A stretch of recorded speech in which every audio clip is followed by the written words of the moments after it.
नमस्कार मित्रांनो, आज मी आपल्याशी एका महत्त्वपूर्ण आणि विशेष गोष्टीसाठी संवाद साधावा म्हणून या माझ्या चॅनलच्या माध्यमातून आपल्यासमोर आलो आहे.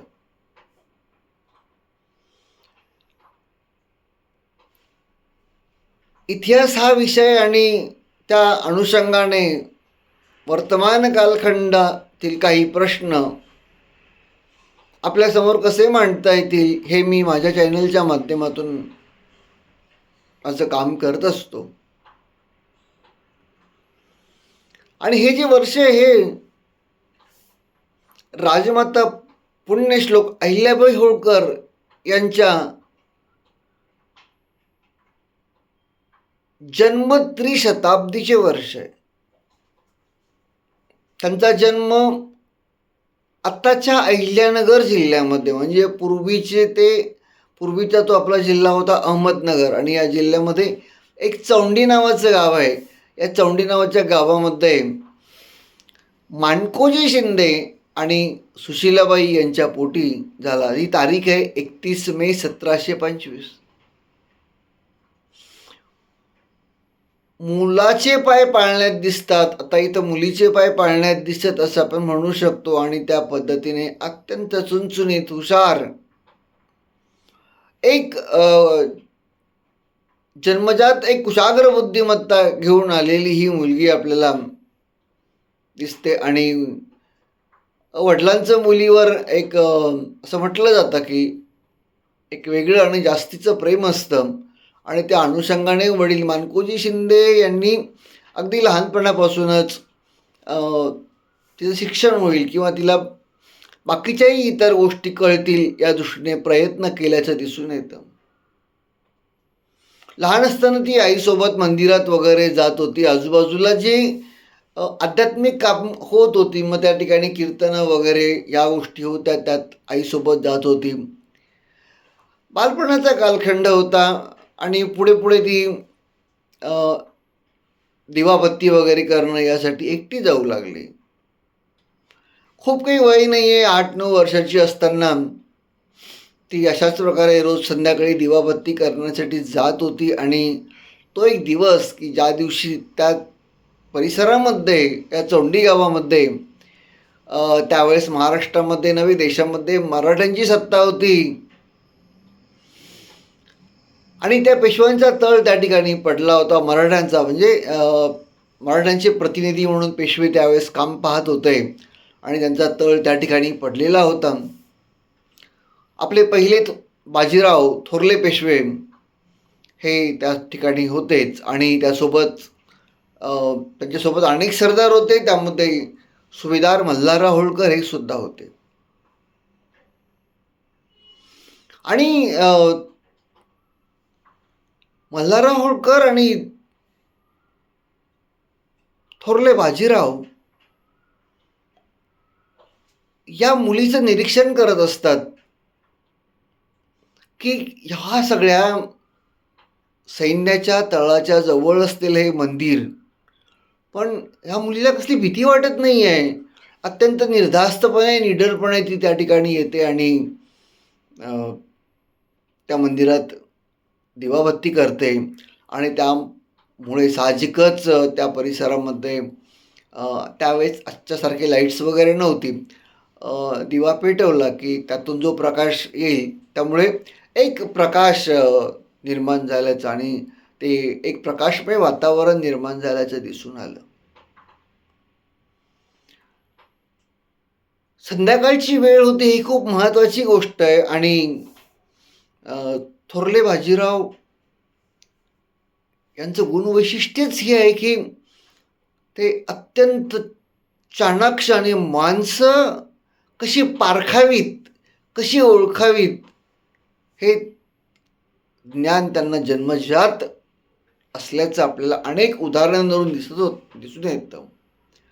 मग थोरले नाही मल्हारराव होळकर असतील, राणोजी शिंदे असतील आणि इतर अनेक मातब्बर सरदारांची घराणी आपल्याला मराठेशाहीत निर्माण झालेली दिसून येतात. ती आपल्या थोरल्या बाजीरावांच्या कालखंडातच. आणि तेच अहिल्याचं हे वेगळं रूप त्यांच्या मनात एका वेगळ्या अँगलने भरलं, वेगळ्या दृष्टीने भरलं. मराठा राज्याची ध्वजाची पताका ही कोण कोण वाहू शकेल, नव्हे तिचा विकास करू शकेल, या दृष्टीने त्यांची नजर ही नियमितपणे भिरभिरत असल्याचं आपल्याला दिसून येतं. आणि त्यांच्या लक्षात आलं की ही चिमुरडी की जी अत्यंत एकाग्र आहे, तिच्यामध्ये तिला त्या क्षणाला काही गुण जाणवलेत. आणि काय गुण जाणवले असतील असं आपण स्वतःच्या मनाला प्रश्न केला तर आज तुम्ही आम्ही सगळ्यांनी अहिल्यादेवींची जी प्रतिमा आपल्या समोर आहे ती जर आपण आपल्या नजरेसमोर आणली तर आपल्याला त्या प्रतिमेत हे सगळे गुण दिसतात. कदाचित तेच गुण थोरल्या बाजीरावांच्या नजरेतही भरलेले असू शकतात. त्यामध्ये मग आपल्याला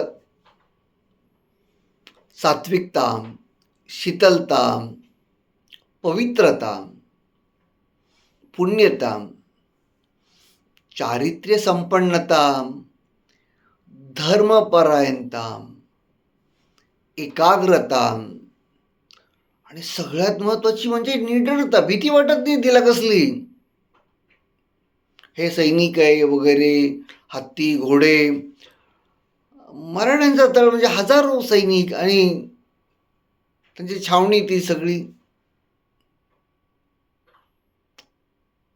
थोरल्या बाजीरावांच्या नजरेत अहिल्या बसली आणि त्यांनी बाजूलाच मल्हारा होळकर जे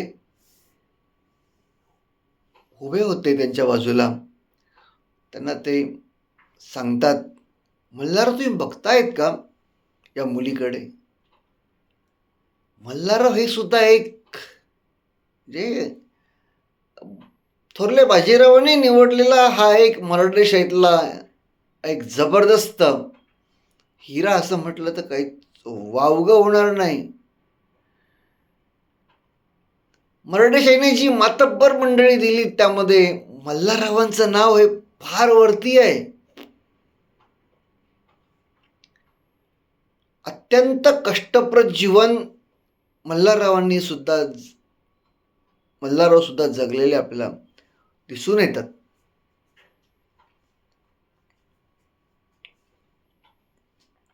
मल्हारराव म्हणजे आपलं पुणे जे आहे, या पुण्याजवळ जेजुरी नावाचं गाव आहे आणि या जेजुरी जवळच एक होळ नावाचं गाव होतं.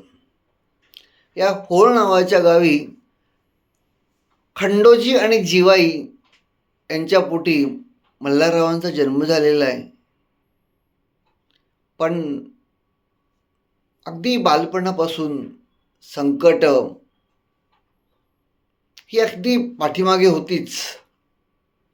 लहान असताना वडिलांचं निधन झालं, अगदी 2-3 वर्षाचे असतील. नंतर घरामध्ये भाऊबंदकी जी आपल्या पाचीला पुजलेली, म्हणजे आपल्या विनाशाचं जी अनेक कारणं आहे त्यामध्ये भाऊबंदकी हे एक कारण आहे. आणि आपण त्यातून बदलायला किंवा बाहेर पडायला आजही तयार आहोत असं चित्र नाही दिसत. शेवटी मल्हाररावांची आई म्हणजे आपल्या लहान मल्हारला घेऊन आपल्या भावाकडे येते. तोच एक आधार त्यावेळेस कोणत्याही स्त्रीला वाटतो आणि त्या प्रकारे ती भावाकडे येते. भाऊ तिला आश्वस्त करतो की मी तुझ्या मुलाचा व्यवस्थित सांभाळ करेल आणि लवकरच तिचंही निधन होतं आहे जिवाईचं. आईवडील नाही आहेत, आईवडिलांचा जो आधार आहे तो निघून गेला आहे. पण मल्हार लहानाचे मोठे मामाकडे होत आहेत. मामाचं नाव भोजराज आणि त्यावेळेस मराठ्यांचे एक सरदार होते कदमबांडे. या कदमबांडेकडे ते सैनिक होते. मल्हार लहानाचा मुंडा त्यांच्याकडे होतोय आणि मल्हारबा म्हणजे मल्हार हा लहानपणापासूनच जी एक नेतृत्व गुण किंवा निडरता किंवा कोणतीही गोष्ट एक अशी हिमतीने करून नेणं आणि नवीन गोष्टी शिकण्याची एक स्वतःच्या मनातली इच्छा, या अशा अनेक गोष्टी मल्हारबांजवळ सुद्धा असल्या कारणाने ते सुद्धा लवकरच मामांच्या संगतीने या कदम बांडेंकडे त्यांच्या फौजेमध्ये सामील होतात. कदम बांडेंच्याही लक्षात येतं की हा एक फार गुणी सैनिक आहे. पुढे एका मोहिमेवर असताना बाजीरावांची नजर मल्हारबांवर पडते आणि त्या सैनिकामधले गुण बाजीराव हेरतात आणि त्याला आपल्याकडे मागून घेतात.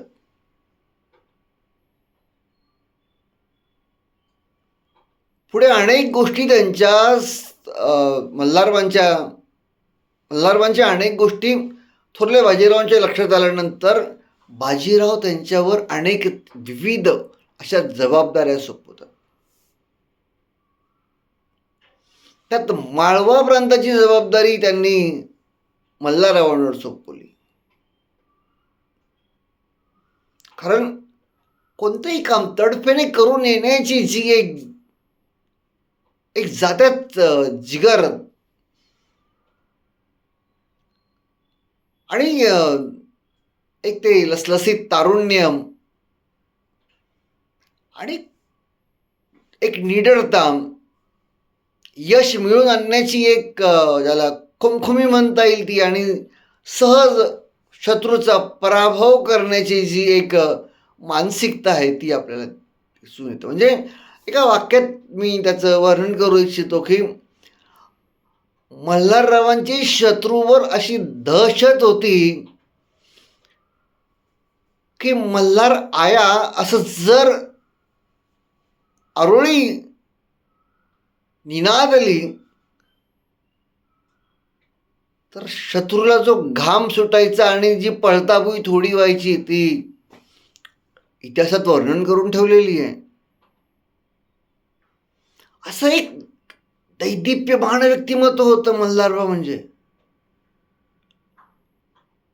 आणि माणसांच्या गुणांची पारख थोरल्या बाजीरावांसारखीच त्यांच्याहीकडे होती. बाजीरावांनी त्यांना हेरलं होतं आणि मग त्यांनी त्यांच्यासारखीच अनेक वीर त्यांच्या जवळ निर्माण केली आणि अखंड हिंदुस्थानला एक होळकरशाहीची एक परंपरा, दैदिप्यमान परंपरा त्यांनी आपल्याला उपलब्ध करून दिली. माळव्याची जहागिरी, आता ही जहागिरी किंवा सारंजाम असं त्याला म्हणता येईल, म्हटलं पाहिजे. कारण खरं म्हणजे हे हिंदवी स्वराज्य ज्या छत्रपतींनी निर्माण केलं त्या छत्रपती शिवाजी महाराजांनी ही वतनदारी किंवा ही जहागिरी किंवा ही सारंजाम ही पद्धत बंद केली होती. पण महाराजांनंतर अनेक दुर्दैवाचे आघात मराठेशाहीवर कोसळले. त्यामध्ये छत्रपती संभाजी महाराजांचा झालेला क्रूर असा हा त्याला मृत्यू म्हणता येईल, दर्दनाक म्हणता येईल. म्हणजे ते सगळं वाचलं किंवा ऐकलं तरी अंगावर काटे शहारे आल्याशिवाय राहत नाही. त्यानंतर राजाराम महाराजांकडे जबाबदारी येते, ते छत्रपती होतात आणि त्यांच्या लक्षात येतं की आपल्याला यातून जर वाचायचं असेल तर आपल्याला आपल्या जे अनेक सरदार त्या औरंगजेबाच्या तो जो काही वतनं देतोय त्याला बळी पडताय, ते जर वाचवायचे असतील तर आपण ही वतन देणं सुरू केलं पाहिजे. आणि मग राजाराम महाराजांनी वतनदारी पद्धती पुन्हा सुरू केली, ती मराठीशाही वाचवण्याची गरज म्हणून. पुढे ती त्याच प्रकारे टिकून होती. थोरल्या शाहूंच्या कालखंडात ती तशीच चालू राहते. या सशस्त्र संग्राम पुढे कंटिन्यू चालू राहत असतोच. राजारामांनंतर ताराबाई नंतर थोरले शाहू आणि त्यांच्या कालखंडात पेशवाईचा उदय झालेला आपल्याला दिसून येतो प्रामुख्याने. आणि थोरले पेशवे पहिले बाजीराव हे अखंड भारतभर मराठ्यांची तलवार गाजवताना आपल्याला दिसून येतात. हे सगळं घडतंय आणि यातूनच मल्हारबांसारखे वीरही थोरल्या बाजीरावांच्या नजरेतनं निर्माण झालेले आपल्याला दिसून येतात. मल्हारबांचं एका वाक्यातलं वर्णन मला तुम्हाला सांगायचं आहे की एक अत्यंत रांगडं असं व्यक्तिमत्व होतं आणि तेवढंच ते दयाळू सुद्धा होतं. तर आपण चौंडी या गावामध्ये होतो आणि चौंडी या गावामध्ये मल्हारबा आणि थोरले पेशवे बाजीराव, पहिले बाजीराव आपले, हे त्या मुलीचं निरीक्षण करतायत.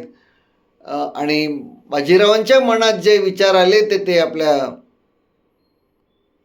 सरदारांना म्हणजेच मल्हाररावांना प्रामुख्याने सांगतात की मल्हारबा, ही समोर एक लहानशी चिमुरडी 8-9 वर्षाची मुलगी तुम्हाला दिसते का? आणि मल्हार म्हणतात, हो मी तेच पाहतोय जे तुमच्या नजरेत सध्या भरलेलं आहे. आणि मल्हारबा त्यांच्या मुलासाठी, मग त्या मुलाचं नाव असतं खंडेराव. बाजीराव मल्हाररावांना स्पष्ट सांगतात की त्याला ते खंडू म्हणतात, तर आपल्या खंडूसाठी ही मुलगी फार उत्तम आणि योग्य आहे असं मला वाटतं. तुम्हीच त्याच्या वडिलांकडे जाऊन प्रस्ताव मांडावा असं सुद्धा म्हणतात. आणि छोटी मग चौकशी केली जाते, अरे ही मुलगी कोणाची म्हणून. आणि मग त्यावेळेस त्यांना कळतं की गावामध्ये माणकोजी शिंदे आणि सुशीलाबाई यांचं एक असं सुसंस्कृत कुटुंब आहे. आणि त्यांच्या घरातली ही एक सुशील मुलगी आहे. दुसऱ्या दिवशी सकाळीच माणकोजी शिंदे यांच्या घरी मल्हारराव जातात आणि त्या ठिकाणी सुरुवातीचा चहा पाणी वगैरे झाल्यानंतर सरळ सरळ मल्हारराव मूळ मुद्द्यावर येतात आणि माणकोजींना विनंती करतात की तुमची मुलगी ही माझ्या खंडूसाठी द्या. आणि या पद्धतीने थोरल्या बाजीरावांचा त्या ठिकाणी खूप महत्त्वाची अशी भूमिका असल्याचं आपल्याला दिसून येतं. अक्षरशः पुण्यात शनिवार वाड्यात थाटामाटात अहिल्याबाई होळकर आणि खंडेराव यांचा विवाह होतो. त्या सगळ्या गोष्टींमध्ये मल्हाररावांवर अहिल्याचा जो प्रभाव आहे तो पडल्याचं आपल्याला दिसून येत आहे. आणि म्हणजे काही तात्पुरता प्रभाव पडला असं नाही. अहिल्या जात्यात हुशार असते आणि ती एक प्रतिमा तुमच्या जर नजरेत असेल तर तुमच्या लक्षात येईल की असं त्याचं वर्णन असं मला करावं असं वाटतं की अहिल्याबाई म्हणजे जिच्या डोईवरचा पदर कधी खाली पडला नाही आणि काळजातला धीरही कधी सुटला नाही. हे कसं ते आपण पुढे जो काही अहिल्या देवींचा इतिहास बघणार आहोत त्यात आपल्याला कळेल की या महिलेचं, या स्त्रीचं, या राजमातेची जी एक प्रतिमा आपल्या सगळ्यांच्या समोर आहे, तिला साष्टांग दंडवत घालावा अशीच ही प्रतिमा आहे की डोईवरचा पदर खाली पडला नाही कधी, हातात ती शंकराची पिंड आणि असलेलं काळीज हे कधी खचलेलं आपल्याला दिसून येत नाही. हे असं का म्हणतोय मी तर पुढच्या सगळ्या चित्रात आपल्याला दिसणार आहे. मल्हाररावांनी आपल्या या सुनेमधले अनेक गुण ओळखले आणि तिला आपल्या मुलासोबतच राज्यकारभाराचं शिक्षणही द्यायला सुरुवात केली. मग त्यामध्ये तलवार चालवणं असेल, भाला फेकणं, घोड्यावर स्वार होणं, तोफा उडवणं, माणसं ओळखणं, अशा अनेक गोष्टी मल्हाररावांनी आपल्या या सुनेला शिकवल्या. ते त्यांच्या मुलालाही शिकवत होते आणि त्यासोबतच साहजिकच अहिल्यालाही त्यांनी या सगळ्या गोष्टी शिकवल्याचं आपल्या दिसून येतं. अहिल्याबाई आणि खंडेराव यांचा संसार व्यवस्थित सुरू असतो. अहिल्याचा राज्यकारभारामध्ये विविध प्रकारे वावर सुरू असतो. आणि एक खूप महत्त्वाची गोष्ट की जी आता आपली सुटली ती म्हणजे मल्हारराव होळकरांची जी पत्नी आहे गौतमीबाई, ही त्यांच्या मामांची मुलगी आहे. मामांकडे लहानाचे मोठे झाले आणि मामाने एवढा गुणवान आपला भाचा त्याला आपलीच मुलगी दिली.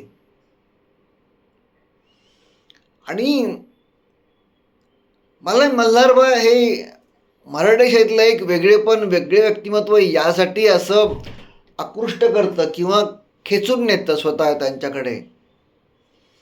याचं कारण ना त्यांच्याकडे असलेला एक पुरुष शिक्षण म्हणून हा जो एक आपल्याकडे मुद्दा असतो, पुरुषी शिक्षण. काय शिक्षणाचं वैशिष्ट्य? या शिक्षणाचं वैशिष्ट्य असं आहे की स्त्री आणि पुरुष यांच्यात भेद न करण्याची प्रवृत्ती, ती जी मल्हारबांमध्ये आपल्याला खूप मोठ्या प्रमाणात असल्याची दिसून येते.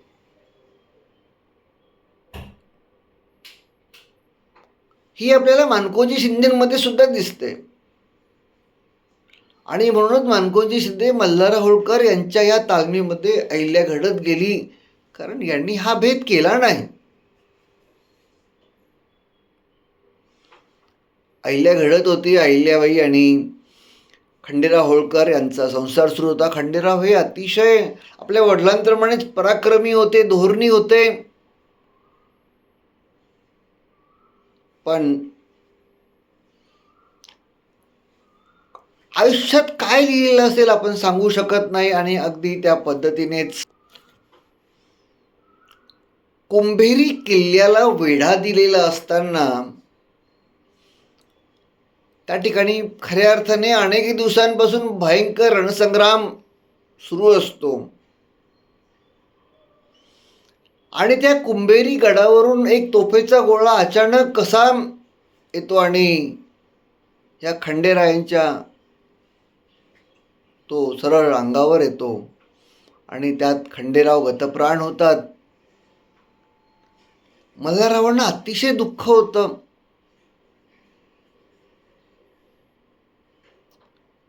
पण याही पेक्षा महत्त्वाची गोष्ट त्या पुढे आहे.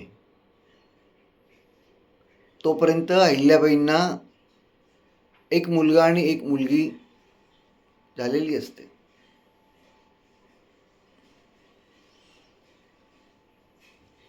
आपले पती मेले म्हटल्यावर त्यावेळच्या एका प्रथेप्रमाणे, प्रथा म्हणता येणार नाही, पण अहिल्या सती जायला निघतात. मल्हाररावांना माहिती असतं आपली सून काय आहे. मल्हारराव सुनेला विनंती करतात, आग्रह करतात की तू सती जाऊ नको, हे राज्य आता तुलाच सांभाळायचं आहे. तूच माझा आधार आहेस आणि तूच माझा मल्हार आहेस. सॉरी, तूच माझा खंडेराव आहे.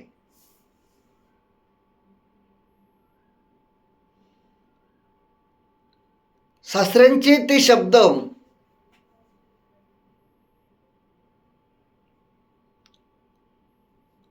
आणि अहिल्याही विचार करते,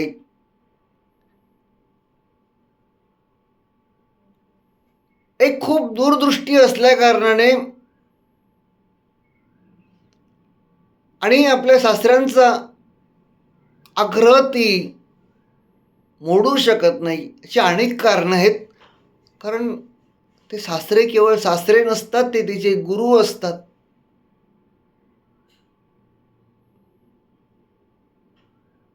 आणि ती त्यावेळेस स्वतःच्या मनाशी काही गोष्टी ठरवते की या पुढचं माझं जे आयुष्य असेल ते या राज्यकारभारासाठी किंवा लोकांच्या कल्याणासाठी असेल.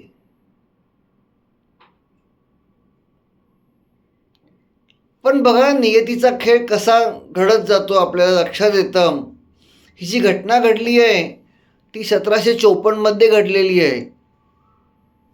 त्यानंतर मराठेशाहीमध्ये अनेक घटना घडतात. त्यातली अत्यंत दुर्दैवी घटना म्हणजे 1761 पानिपतचं युद्ध. मराठे जिंकले हरले हा नंतरचा मुद्दा आहे, पण खूप महत्वाची घटना आहे ती. मल्हारराव त्या युद्धातनं परत येतात. फार कमी माणसं युद्धातनं परत आलेली असतात, त्यात मल्हारराव सुद्धा असतात. आणि त्यानंतर काही अल्प काळातच म्हणजेच त्याच्या आधी त्यांच्या सासूचं म्हणजेच जिचं नाव गौतमी आहे आणि त्यानंतर सासऱ्यांचं निधन झालेलं आहे. हे सगळं घडत असताना अजून एक मुद्दा माझा तुम्हाला सांगायचा राहतोय. मी तुम्हाला सांगत होतो की मल्हाररावांनी त्यांच्या पत्नीला सुद्धा बरोबरीचं स्थान दिलेलं होतं की जे त्यांनी अहिल्याबाईंना दिलं.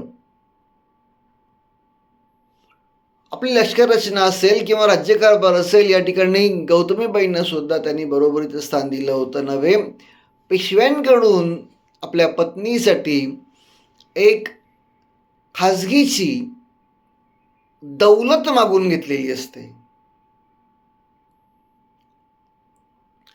आणि अशा प्रकारे होळकरशाहीमध्ये म्हणजे पेशव्यांकडे अनेक सरदार असतात, मराठ्यांचे अनेक सरदार असतात, त्यामध्ये एकमेव मल्हार होळकर असे असतात की ज्या ठिकाणी ज्यांना पत्नीच्या नावाने एक वेगळी खाजगीची दौलत पत्नीच्या नावाने पेशव्यांकडून दिली जाते. आधी ती गौतमीबाईंच्या नावाने असते. गौतमीबाई तिचा कारभार पाहत असतात त्या व्यवस्थेचा, आणि पुढे ती क्रमाने अहिल्याकडे येते गौतमीबाईंच्या निधनानंतर. आणि त्यानंतर काही काळातच सासऱ्यांचे निधन होतं. बरं, पतीचं निधन, सासूचं निधन, सासऱ्यांचं निधन हे इथं संपलेलं नाही आहे. त्यानंतर मुलगा मालेराव याचंही निधन झालेलं आहे. जावई यशवंतराव फणसेंचंही निधन झालंय. आणि एक जी मुलगी असते मुक्ता, ही आईचा विरोध असताना सुद्धा आईला समजवते आणि सती जाते. कारण एकूण सगळं जे त्यावेळीची परिस्थिती असते त्याचं एक वेगळेपण तिच्या मनात असतं. आणि ती म्हणते की जे आई तुला जमलं ते मला जमेलच असं नाही आहे, त्याच्यापेक्षा मी जाते. आणि मुलगी पण सती गेलेली आहे. घरात पुरुष नाही आहे आत्ता. अशा वेळेस त्यावेळेच्या पद्धतीनुसार पेशव्यांचा एक प्रतिनिधी या प्रत्येक संस्थानामध्ये असायचा. आणि असाच एक प्रतिनिधी आहे, त्याचं नाव आहे गंगाधर चंद्रचूड. हा त्यावेळच्या पेशव्यांना, म्हणजे त्यावेळेस पेशवेपदावर रघुनाथराव असतात, आणि त्यांना निरोप पाठवतो की अहो, या ठिकाणी कोणीच पुरुष वारस नाही आहे, एका महिलेच्या हातामध्ये सत्ता आहे, तुम्ही या. आणि होळकरांचं ते साम्राज्य म्हणजे काही साधं साम्राज्य नव्हतं. सगळ्या बाबतीत सुबत्ता होती, संपन्नता होती. असं हे संस्थान ताब्यात घ्या. आपल्या या जो त्यांनी ठेवलेला त्या ठिकाणी जो व्यक्ती गंगाधर चंद्रचूड यांच्या सल्ल्यानुसार रघुनाथराव भल्ल मोठं सैन्य घेऊन 50,000 सैन्य घेऊन अहिल्याबाईंवर चालून यायला निघतात. पण मी तुम्हाला सांगितलं की अहिल्याबाई हे फार वेगळं व्यक्तिमत्व आहे. काळाच्या फार पुढे बघण्याची एक क्षमता त्यांच्यामध्ये होती. हे त्यांच्या आधीच लक्षात येतं. म्हणजे प्रचंड अहिल्याबाईंचं स्वतःचं गुप्तहेर खातं सुद्धा खूप मोठं होतं आणि ह्या सगळ्या गोष्टी घडतायत आणि रघुनाथराव निघालेले आहेत याची कल्पना त्यांना येते आणि त्या विचार करतात आता काय करायचं. त्यांनी महिलांचं सैन्य उभं केलं. होळकरांचं मुळात सैन्य आहेच, यात काही शंका नाहीच. आणि याच्यापेक्षा पण त्यांनी जे काम केलं ते या संदर्भात खूप महत्त्वाचं आहे. ते एक छान पत्र आपल्या लिहितात आणि ते पत्र रघुनाथरावांना पाठवतात. सगळ्या इतिहासाला माहिती आहे. म्हणजे ज्यांनी मराठ्यांचा इतिहास, होळकरशाहींचा इतिहास अभ्यासला त्यांना ते पत्र नक्की माहिती आहे. त्यात ते पत्र तसं म्हटलेलं आहे की आपण येत आहात, आपल्यात जर युद्ध झालं आणि मी पराभूत झाली तर काय खूप वाईट नाही होणार. पण समजा तुम्ही पराभूत झालात, तुम्ही अटकेपार झेंडे, मराठ्यांचे अटकेपार झेंडे गाडलेत, अटकेपार झेंडे गाडलेले आपण जर बाईकडून पराभूत झाला तर आपली जी निंदा नालस्ती जगभर होईल, तिचा थोडासा विचार करा.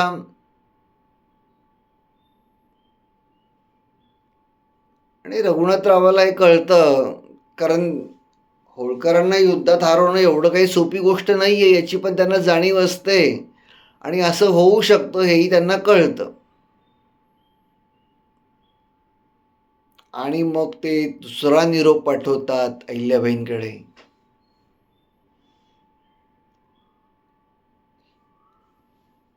मुलगा जाऊन फक्त 15 दिवस झालेले असतात तेव्हा हे सगळं घडतंय. ते निरोप पाठवतात की बाई, मी तुमच्यावर जे संकट आली दुःखाची त्याच्या सांत्वनासाठी येत आहे. अहो म्हटलं मग 50,000 सैन्य का आणलं.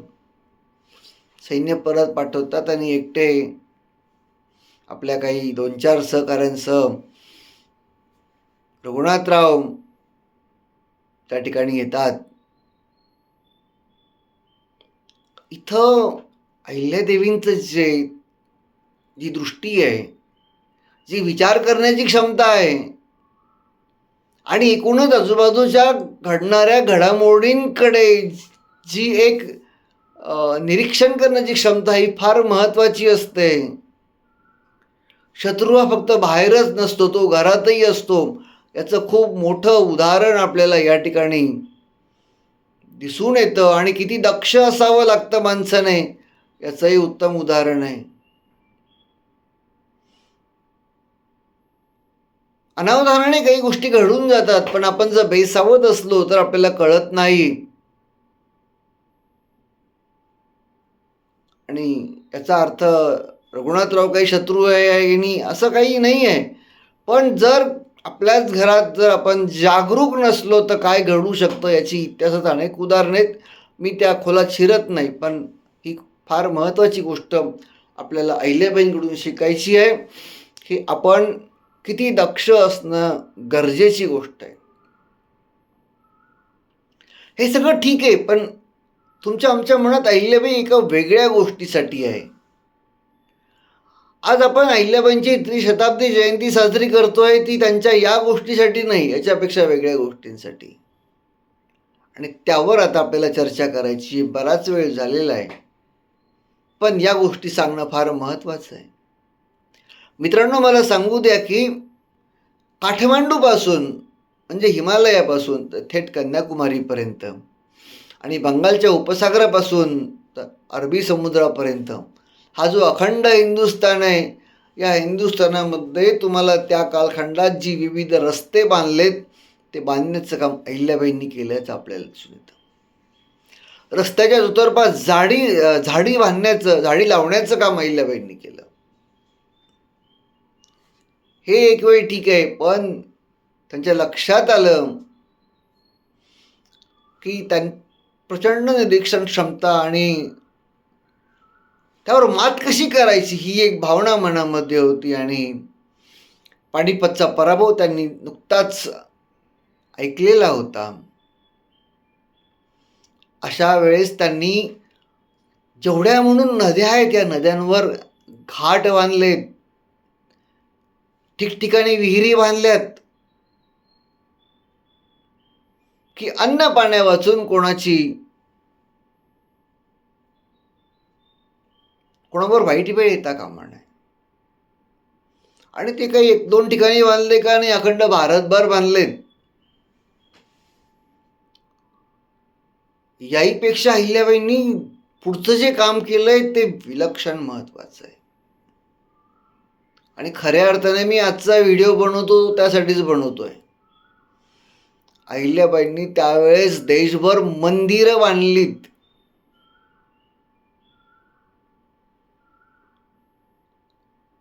आज अयोध्येमध्ये एक राम मंदिर बांधलं आपण. मला तुम्हाला या निमित्ताने सांगू द्या, काठमांडूमध्ये जे पशुपतीनाथाचं मंदिर आहे तिथून तर अक्षरशः कन्याकुमारीपर्यंत आणि बंगालच्या उपसागरापासून अरबी समुद्रापर्यंत हा जो अखंड भारत आहे, या अखंड भारतामध्ये जवळजवळ 11,000च्या जवळपास मंदिरं बांधण्यामध्ये किंवा त्यांचा जीर्णोद्धार करण्यामध्ये अहिल्याबाईंचा सिंहाचा वाटा होता.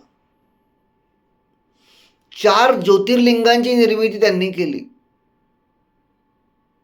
औरंगजेबाच्या कालखंडामध्ये काशी विश्वेश्वराचं मंदिर पाडून तिथं मस्जिद बांधली गेली होती. अहिल्याबाईंनी स्थानिक नवाबाची चर्चा केली आणि नवाबाला सांगितलं की तुम्ही तसं केलं, मंदिर पाडून मस्जिद बांधली, मला तसं नाही करायचंय. तुम्ही एक काम करा, त्या मस्जिदीच्या बाजूला मला चांगली जागा द्या, मी माझ्या खर्चाने तिथं पुन्हा मंदिर बांधणार. आणि आज ते काशी विश्वेश्वराचं मंदिर आपल्याला दिसतं. अशी एक ना अनेक कामं बाईंनी केल्याचं दिसून येतं. त्यामध्ये प्रामुख्याने भीमाशंकरला मंदिर बांधलं, जेजुरीत खंडेरायाचंही मंदिर बांधलं, आज पाकिस्तान असलेल्या कराचीमध्ये सुद्धा शिवमंदिर बांधलं. एवढं करूनही अहिल्याबाईंचं कार्य थांबलंय असं नाही आहे. त्यांनी धर्मशाळा बांधल्या, अन्नछत्र उभारली. प्रश्न तुमच्या मनात येईल की अन्नछत्र का उभारली? त्यांचं शेतीविषयक धोरण फार महत्वाचं आहे. जर आक्रमण झालेलं असेल तर त्यावेळेस ते शेतकऱ्यांकडून शेतसारा घेत नसत, उलट शेतकऱ्यांना मदत करत. शेतकऱ्यांना शेतीसाठी लागणारं बियाणं किंवा इतर जे जे साहित्य लागतं, मग बैल असेल किंवा नांगर असेल, या गोष्टीची उपलब्धता शेतकऱ्यांना करून दिली जात होती. शेतकऱ्यांना काय देत नसत, त्या तर रोख रक्कम मात्र ते देत नसत. ते उपाशी राहू नये म्हणून त्यांनी अन्नछत्राची सोय केली. परिणाम काय झाला माहितीये? अहिल्यादेवींच्या कालखंडामध्ये एकाही शेतकऱ्यावर आत्महत्या करायची वेळ आली नाही. फार मोठं काम झालंय. अजून दुसरा काय परिणाम झालेला आहे? दुसरा परिणाम असा झाला आहे की तो जो एक प्रांत त्यांच्याकडे होता माळवा, आणि ज्या ज्या भागात त्यांची सत्ता होती तो सर्व सुपीक हिरवागार झाला, उत्पन्न देणारा झाला. काही समस्या नव्हत्या असं काही गोष्ट आहे का? नाही. अहिल्याबाईंचं राज्य जे जे होतं त्या ठिकाणी सुद्धा तो सीमावर्ती भाग होता, त्यामध्ये लुटालूट सुरू होती. या लुटारूंचा फडशा पाडणं ही एक त्यावेळची नितांत आणि महत्त्वाची गरजेची गोष्ट होती. आणि म्हणून अहिल्याबाई दवंडी पिटवतात राज्यभर की जो कोणी आपल्या राज्यातला युवक या दरोडेखोरांवर बंधन आणेल, त्यांना नियंत्रणात ठेवेल, त्यांना काबूत आणेल, त्यांच्यावर नियंत्रण मिळवेल, त्याच्याशी मी माझ्या मुलीचं लग्न लावून देईल. त्याच्या मुलीचं नाव होतं मुक्ता. आणि तो जो युवक आहे तो 2 महिन्यात या सगळ्या गोष्टींचा, दरोडेखोरांचा निपात करत, म्हणजे त्यांना वठणीवर आणत अहिल्यादेवी समोर येतो आणि सांगतो की आपल्या आदेशाप्रमाणे मी माझं काम केलेलं आहे. सीमावर्ती भागात जे दरोडेखोर आहेत त्यांच्यावर मी नियंत्रण प्रस्थापित केलं आहे. ते आता दरोडा टाकणार नाहीत. अहिल्याबाईंनी सुद्धा दिलेल्या शब्दाप्रमाणे आपल्या मुलीचे लग्न त्याच्यासोबत लावून दिले. हे करताना त्यांनी कुठेही जात धर्म याचा विचार केलेला नाही आहे. ही आजच्या काळात सुद्धा खूप महत्त्वाची गोष्ट. याहीशिवाय या संदर्भात म्हणजे ज्याला सामाजिक समरसता म्हणतात ती बघा कशी आहे. ती मुळात महाराजांनी निर्माण केलीच, पण ती पुढे पेशवाईतही सुरू होती. छत्रपती मराठे होते, पुण्याचे पेशवे ब्राह्मण होते, तर मल्हारराव होळकर हे धनगर होते. आणि असा हा 18 पगड समाज हातात हात घालून मराठेशाहीच्या विकासासाठी, विस्तारासाठी काम करत होता. हे आपल्याला अशा अनेक उदाहरणांवरून या ठिकाणी दिसून येतं. याशिवाय त्यांनी हा जो लुटारूंचा सगळा दरोडेखोरांचा जो वर्ग होता तो मुख्यतः भिल्ल, रामोशी वगैरे हे या सगळ्यांना एकत्र केलं आणि त्यांना सांगितलं की तुम्ही या राज्याच्या सीमांचे रक्षण करते व्हा, येणाऱ्या जाणाऱ्या वाटसरूंना मार्ग दाखवा. आणि त्याबद्दल त्यांनी एक कर सुरू केला, तो भिलकवडी कर म्हणून, ज्याला आपण टॅक्स म्हणतो अलीकडच्या कालखंडात, असा एक कर सुरू केला. एवढंच नाही तर त्या सीमेवर असणारे हे जे रक्षक आहे यांना अहिल्याबाईंनी पगार सुरू केले. ज्यांना हे करण्याची इच्छा नव्हती त्या सगळ्यांना सीमावर्ती भागातल्या जमिनी वाटून दिल्या आणि शेती करायला सांगितलं. येणाऱ्या उत्पन्नाचा एक भाग सरकारच जमा करायला सांगितलं. अशा प्रकारे राज्यातल्या भीषण आणि गंभीर समस्या त्यांनी सहज आणि लीलया सोडवल्या. लोकांचं कल्याण झालं पाहिजे, रयत सुखी झाली पाहिजे, ही एक भावना त्यांच्या मनात जी निर्माण झाल्याचं आपल्याला दिसून येतं. ही या ठिकाणी खूप महत्त्वाची. मित्रांनो, याहीशिवाय त्यांनी त्यावेळीच्या कुंभमेळ्याला पाठिंबा दिला, सहकार्य केलं, मदत केली, संस्कार वर्ग चालवले. एवढंच नाही तर यज्ञशाळा निर्माण केल्या. त्या यज्ञशाळांमध्ये, त्या धर्मशाळांमध्ये, त्या आश्रमशाळांमध्ये त्यांनी विविध प्रकारचे शिक्षक नेमले, विविध विषयांचे शिक्षक नेमले आणि शिक्षणाची एक मुहूर्तमेढ सुद्धा रोवली. एवढंच करून ते थांबले त्या तर अजिबात नाही. याही पुढे जाऊन त्यांचं उद्योगविषयक धोरण हे खूप महत्त्वाचं आहे. तिथं माहेश्वरी म्हणून आज जे माहेश्वरी साडी जी प्रसिद्ध आहे ती देण अहिल्यादेवींचीच आहे. देशभरातील उद्योजकांना त्यांनी आपल्या राज्यात आमंत्रित केलं, त्यांना संरक्षण दिलं आणि प्रोत्साहन दिलं, मदत केली. आणि माहेश्वरी हे औद्योगिक केंद्र म्हणून त्या कालखंडात उदयास आलं. एवढेच नाही तर देशभरातले जे विविध कलाकार होते त्यांना आपल्या दरबारात राजश्रय दिला. मोरोपंत त्यांच्या दरबारात होते. असं विविधांगी कार्य अहिल्याबाईंनी त्या कालखंडात केल्याचं आपल्याला दिसून येतं.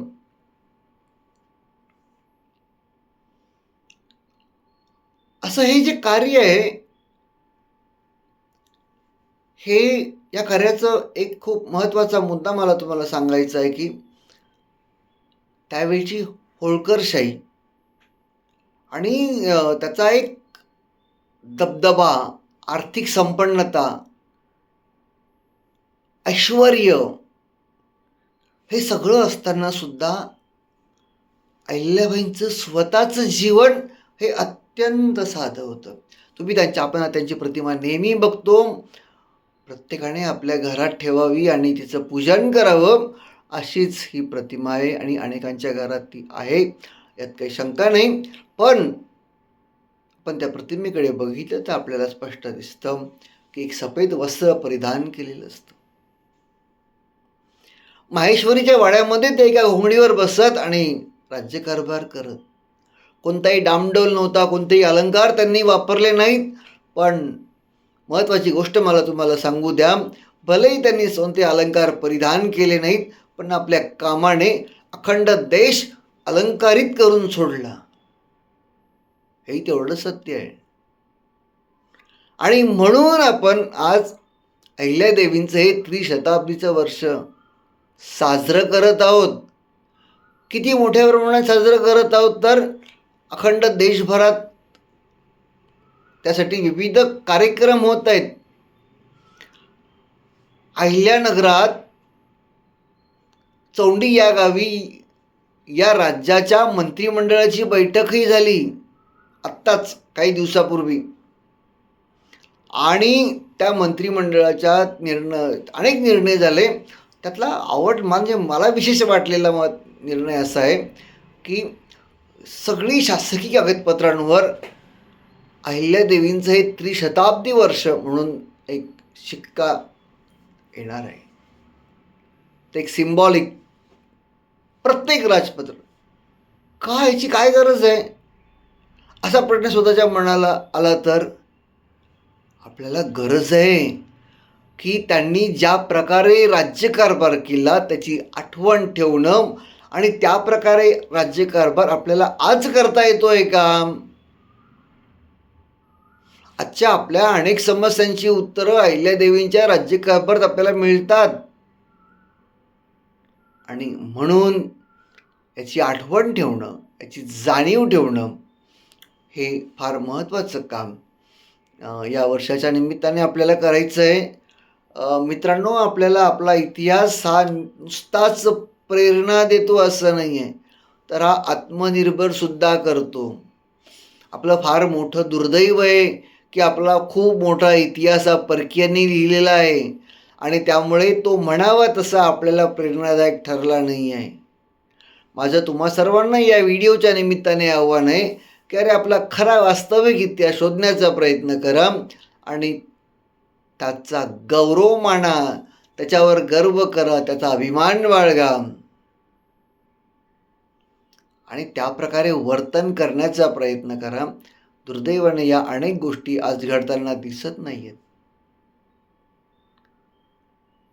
महिलांसाठी राबवल्या जाणाऱ्या अनेक योजना आज ज्या योजना आपण राबवतोय त्या योजना सगळ्या बघितल्या तर मनाला आनंद नाही होत. खरंच आपण अहिल्याबाईंचे वारस आहोत का हा प्रश्न निर्माण होतो. स्त्री सक्षम झाली पाहिजे, कर्तृत्ववान झाली पाहिजे, यासाठी खरंच आपण काम करत आहोत का. आजही महिलांसंदर्भात घडणाऱ्या घटना बघितल्या की मन अंतःकरण असं दुःखाने पीडित होऊन जातं. अरे आपण कुठं चुकतोय नेमकं ते शोधायचं आणि त्यावर काम करायचं. यासाठी अहिल्याबाईंचं हे त्रिशताब्दी वर्ष आपण साजरं करणं अत्यंत आवश्यक आहे.